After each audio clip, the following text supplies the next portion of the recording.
And good morning, guys. Welcome back to the channel. You're back with the Midwest Express. It is Wednesday, September 14th. We're out and at 'em early. Had a couple great questions about returns on our Spark deliveries. So ultimately, we don't want to return things back to the store, but from time to time, the customer's not available or there's issues where you have to take things back to the store. Now, when you do a return, it's fairly simple. All you have to do is on the bottom of the app while you're going through it, if you just push up on the bottom of the app, it should give you an option to scroll up. And when you scroll up, you just say a problem with delivery. You click on that, unable to deliver. And then it's going to give you some options. They're going to say customer was unavailable, or they're going to come out and say not safe to deliver. All right. Whatever the option, the reason why you're choosing to take this order back to the store, you just select that and it should click and go right back to the store. Now, once you've selected return to the store, there's no takebacks. Customer calls you, don't talk to the customer, just ignore their calls, take the stuff back to the store and the store will figure it out. Okay? Because you can't get them to turn it back on once it's turned off. Once you swipe, I can't get a hold of them. Now, you don't want to do this repetitively. You want to make sure that you're getting a hold of the customers. And if you're using this, it's because you absolutely could not get a hold of the customer. And the policy is you have to give them 5 to 10 minutes to make their presence known before you return back the items. Okay? Sometimes they have delivery notes, so you shouldn't have to do that. But if for some reason it's a big order, you don't feel right about leaving it there, you can't get a hold of the customer, and you decide to return it, that's your prerogative. But once you push that button, just take it back to the store. Now, when you get back to the store, it should be tracking you, and when you get back to the store, you should be able to check in just like you did when you checked in to get your order from the get-go. So you pull into a stall, you say, I've arrived, select the stall, and somebody should come out and get the order from you. Now, that's in a perfect world. A lot of times you're back at the store like in midstream, so there's maybe not associates standing there waiting for somebody to come in. So they might not be really attentive to you at that time. So you can call the number on the sign and call the store and say, look, my name's John, I'm in stall number 1, I have a return, just wanted to let you know. And they'll come out when they have a moment to come and get the return. Now, Mike Bautista asked me a question, how do you do returns for shop and delivers? So this is a little bit, it's an Achilles heel for the Walmart store.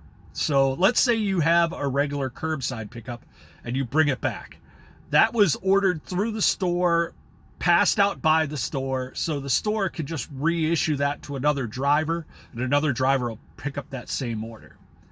When you do a shop and deliver, that went through the .com aspect of Walmart. So when you go back to the store with that order, the store associates have to take that order and they have to go around this. They can't reissue it out to another driver because it's a shop and deliver.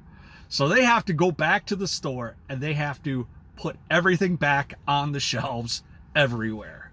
So it's a pain in the butt. It's like double the time it took you to shop for it. It's going to take them double the time almost to put it back on the shelves.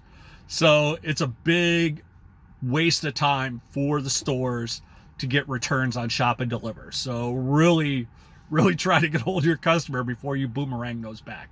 But those should follow the same policy of swiping up and unable to get a hold of customer and the same procedures.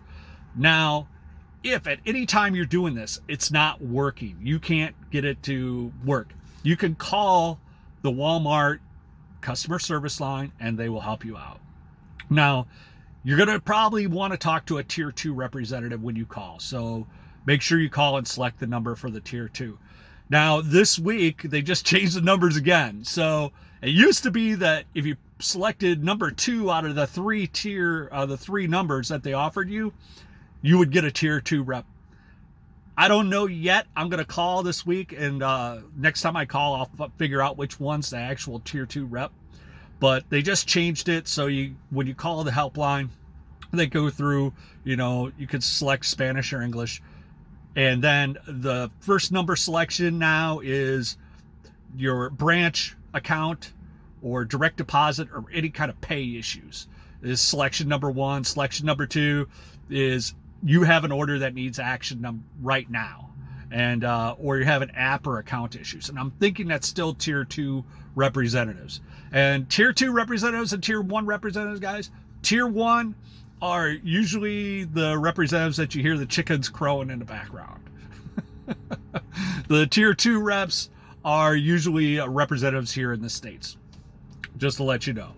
Selection number 3 is if you have an order that has an issue that was over 48 hours ago. And selection number 4 is everything else. So hope this all helps, guys. Hope you guys have a great day.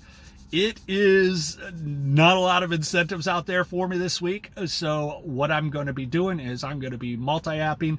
I'm going to get on the schedule for DoorDash for the lunchtime, see if I can knock out some orders there, and hopefully we'll get a few going this morning with Spark.